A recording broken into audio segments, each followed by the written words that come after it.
So this is a quick unboxing, first impression of a wall charger. This is the Nimble WALLY fast dual port wall charger, 65 watt PD fast charging compatible. So it charges up your laptops, your Surface Book, tablets, and your iPhones or Android phones, whatever. It's got two USB ports. One is USB-C and one is USB 3.0, I believe. So I am just gonna open up the charger, the box, and take a look and see what's inside.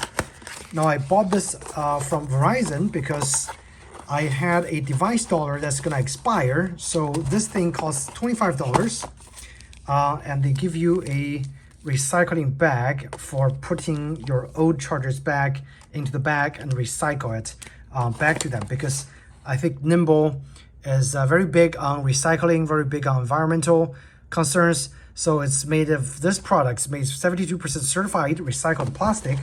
Kudos to them. And they're continuing with their effort for recycling stuff, which is really good. All right, try to take it out of the box. And packaging seems to be pretty eco-friendly. This is the charger itself. It's not light by any means. It's actually a fairly heavy, fast charger. But again, it's much more powerful compared to maybe like a 20 watt, 25 watt single port USB charger. This one is 65 watts. Okay, so it definitely supports fast charging. And that's pretty much what's inside the box. Yeah.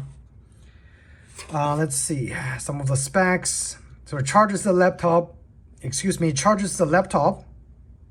charges two devices at the same time, and it supports PD fast charging. And that's pretty much it. See the specs.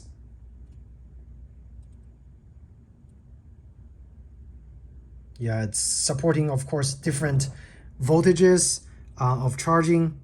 So it can charge at different rates and different speeds, depending on the phone or the tablet that you plug in here. But I wouldn't expect there's going to be any issue using it, but it's just very, very heavy. It's much more heavier than any other charger that I've used that's about this size. Okay, so that's something that I was not expecting. But other than that, hope you guys found this unboxing helpful. If you did, please do hit the like button or subscribe. Otherwise, thanks for watching, and I'll see you in the next video. Take care.